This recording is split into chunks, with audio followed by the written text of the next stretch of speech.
Can we briefly talk about conspiracy theories? There's a lot of stuff going around right now, whether it be about the coronavirus or other things. And there are some cases where conspiracy theories are blatantly and inherently false, but also very interesting and fanciful. And there are times when conspiracy theories are downright ways of using attention uh, that is weaponized against the consumer of that media.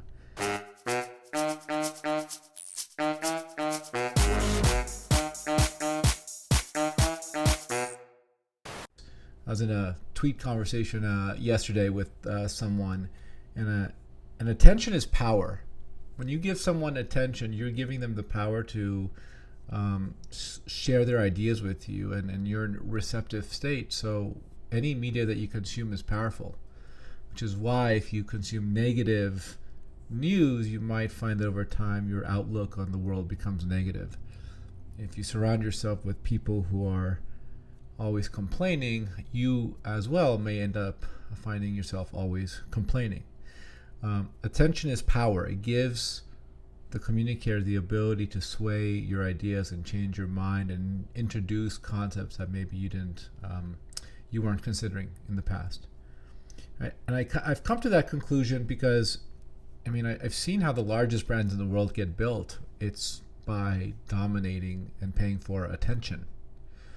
So I guess I would say this because there's so much important stuff happening right now, and as you consider how you spend your time and what you pay attention to, consider whether or not the media that you are paying attention to is being weaponized against you. Is it making you better? Are you learning something? Is it useful? Is it entertaining? Is it for the benefit of utility? Or is it hurting you? Is it mushing your mind? Is it creating doubts about the world or about friends and family? I think we're in a world right now where there's such an abundance of information and an abundance of media competing for our attention. And when that media is overwhelming, it's hard to discern what is useful media and what is unuseful media. And the way I make a decision about media that's useful and facts that are being thrown around, especially when we're literally in a life or death worldwide struggle with this new coronavirus. The way I make a decision about the media that I consume, I look at whether or not it's from a reputable source. I look at the facts that are being thrown out and whether or not they are verified.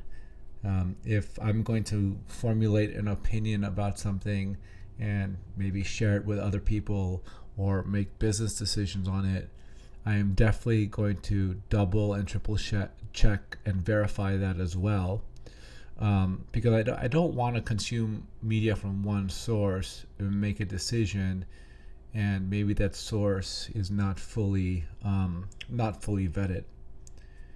And I'll even go as far as to say that there are even folks on YouTube, and obviously you're consuming this on YouTube, so I recognize that. There are folks on YouTube who are making really interesting points of view, sharing interesting points of view about a variety of topics.